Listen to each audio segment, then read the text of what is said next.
Hello friends, તો સ્વાગત છે તમારું અમારી યુટ્યુબ ચેનલમાં જેનું નામ છે સ્ટડી ટ્રેક ગુજરાતી.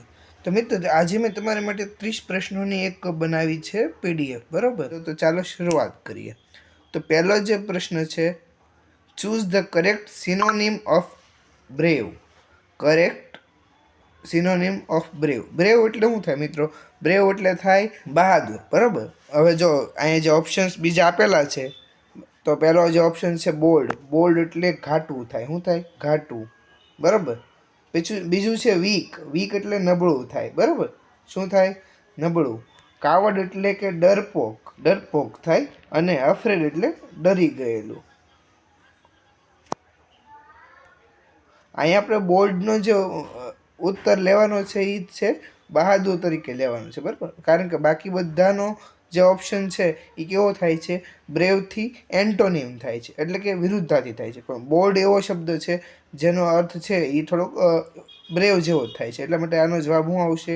તો કે ભાઈ બ્રેવ બોલ્ડ આવશે, બરાબર. ચાલો, બીજો પ્રશ્ન છે કે ભાઈ choose the antonym of ancient. Choose the correct antonym of ancient. એન્શન્ટનો મતલબ છે પ્રાચીન. કેવું થાય મિત્રો? પ્રાચીન. પ્રાચીન છે તો ઓલ્ડ એટલે જૂનું થાય, બરાબર. ઓલ્ડ એટલે શું થાય? જૂનું. પછી પાસ્ટ એટલે કે ભૂતકાળનું થાય. મોડર્ન એટલે હમણાંનું. અને ટ્રેડિશનલ એટલે કે જે આપણે રેગ્યુલર આપણા જે ધર્મમાં હાલતું એવું, બરાબર. ટ્રેડિશનલ. તો આનો જે મતલબ છે, આમાં કેવો જવાબ આવશે? તો આમાં મોડર્ન જવાબ આવશે. ત્રીજા પ્રશ્ન તરફ વધીએ. Choose the correctly spelled word. Correctly spelled word. જે આ શબ્દ આપેલું છે સાચો સ્પેલિંગ કયો હશે, બરાબર. તો આ જોવામાં એવું લાગે છે કે આનો જે સાચો સ્પેલિંગ છે બ્યુટીફુલનો છે, બરાબર. બ્યુટીફુલનો સાચો સ્પેલિંગ શું થાય? તો કે BEAUTIFUL, બરાબર.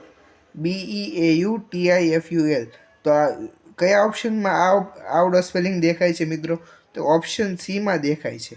ઓપ્શન સીમાં જે સ્પેલિંગ દેખાય છે એ છે BEAUTIFUL. એટલે કે જ્યાં મેં લખ્યો છે એવો સ્પેલિંગ છે. એટલા માટે આનો જવાબ કયો બનશે? સી બનશે. તો ચોથો પ્રશ્ન તરફ વધીએ. Choose the correct meaning of transparent. Transparent એટલે પારદર્શક થાય, બરાબર. ટ્રાન્સપેરન્ટ એટલે પારદર્શક. હવે જો હાર્ડ એટલે તો શું થાય? હાર્ડ એટલે જાડું થાય, બરાબર. હાર્ડ એટલે કડક. ક્લિયર એટલે ચોખ્ખું. ડાર્ક એટલે ચોખ્ખું ન દેખાતું એવું, બરાબર. તો આનો જે સીધો જવાબ બને છે ક્લિયર જ બને છે, બરાબર. ચાલો, પાંચમા પ્રશ્ન તરફ. Choose the correct word. He is good at mathematics. જો જવાબ બોલાઈ ગયો મિત્રો. હવે જો મેથેમેટિક્સ એ એક વિષય છે, બરાબર. હવે કોઈ પણ વિષયની આગળ આપણે પ્રિપોઝિશન લગાડવાનું હોય તો એટ લાગશે, બરાબર. આમાં આ વાક્ય ઉપરથી તમને હજી થોડાક પ્રિપોઝિશનના નિયમો સમજાવવાની કોશિશ કરું છું. સમજીએ કે ભાઈ જો આગળ સમય હોય, સમય જેમ કે સન્ડે મંડે હોય, સન્ડે મંડે ટ્યુઝડે વેનસડે, તો એની આગળ ઓન લાગે છે, બરાબર. શું લાગે છે? ઓન. પછી જાન્યુઆરી ફેબ્રુઆરી હોય, જાન્યુઆરી ફેબ્રુઆરી માર્ચ એપ્રિલ મે જૂન જુલાઈ, તો એની આગળ ઇન લાગે છે. પછી તો કે ભાઈ ક્લોકનો સમય હોય, ક્લોકનો સમય કહેતા 9 PM, 11 o'clock, 11 o'clock, આવું બધું છે. તો ત્યારે શું લગાડશું? તો કે ભાઈ આપણે ત્યારે શું લગાડશું? તો કે એટ લગાડશું, બરાબર. એટ 9 o'clock, આવી રીતે. તો આ 3 પ્રકારના સમયની વાત કરવામાં આવી મિત્રો. કે જો આપણે કોઈ વારના નામની આગળ લગાડતા હોય પ્રિપોઝિશન, તો એની આગળ ઓન લાગશે. પછી કોઈ મહિનાના નામની આગળ પ્રિપોઝિશન લગાડવામાં આવે તો ઇન લાગે, બરાબર. પરંતુ કોઈ પણ ઘડિયાળનો સમય હોય, 11 o'clock છે, 11 o'clock, તો 11 o'clock છે ને એ ઘડિયાળનો સમય છે, એટલે એની આગળ શું લાગશે? એટ લાગશે. પરંતુ અહીંયા મેથેમેટિક્સ એ વિષય છે. વિષયની આગળ પણ કયો પ્રિપોઝિશન લાગે છે? એટ લાગે છે. રેડી મિત્રો? પ્રશ્ન હોય તો કોમેન્ટ કરજો. જે કાંઈ પ્રશ્ન હોય તમે કોમેન્ટમાં જણાવી શકો છો, હું તેનો આન્સર આપીશ, બરાબર. છઠ્ઠો ક્વેશ્ચન તરફ વધીએ. Identify the part of speech of the word quickly in the sentence. તો સેન્ટેન્સ એવું છે, શી ફિનિશ્ડ હર વર્ક ક્વિકલી. શી ફિનિશ્ડ હર વર્ક ક્વિકલી. હવે તેણીએ તેણીનું કામ છે જલ્દી ખતમ કરી નાખ્યું. હવે ક્વિકલી એટલે ઝડપથી કામ ખતમ કર્યું, પણ કેવી રીતે કર્યું? ઝડપથી કર્યું. તો ક્રિયા વિશેષણ છે, બરાબર. એડજેક્ટિવ એટલે વિશેષણ થાય, વર્બ એટલે ક્રિયાપદ થાય, એડવર્બ એટલે ક્રિયા વિશેષણ થાય. તો આનો જે જવાબ છે એ એડવર્બ આવશે, બરાબર. 7મા પ્રશ્ન તરફ વધીએ. Choose the correct article. Choose the correct article. He is an honest man. He is an honest man. તો ઓનેસ્ટનો જે ઉચ્ચાર થાય એ આવો થાય, ઓનેસ્ટ.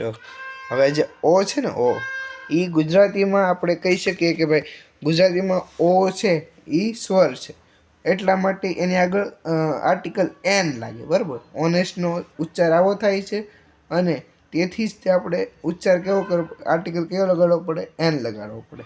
તે એક પ્રામાણિક માણસ છે, એટલે આગળ આર્ટિકલ ધ તો લાગે નહીં, કારણ કે એ એકલો પ્રામાણિક માણસ નથી, બરાબર. ચાલો, આવી રીતે જો તમને આર્ટિકલમાં કોઈ પ્રોબ્લેમ હોય ને તમારે આર્ટિકલ શીખવા હોય તો કોમેન્ટ કરી દેજો, જેથી કરીને આખો આર્ટિકલનો ટોપિક લઈને આવીશ, બરાબર.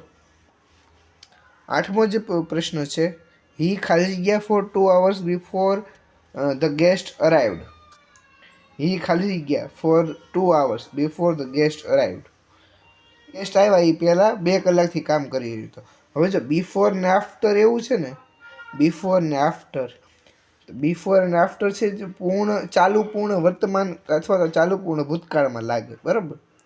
ચાલુ પૂર્ણ કાળમાં ટૂંકમાં બિફોર ને આફ્ટર લાગે, અને ફોર ને સિન્સ છે એ પણ એમાં જ આવે છે.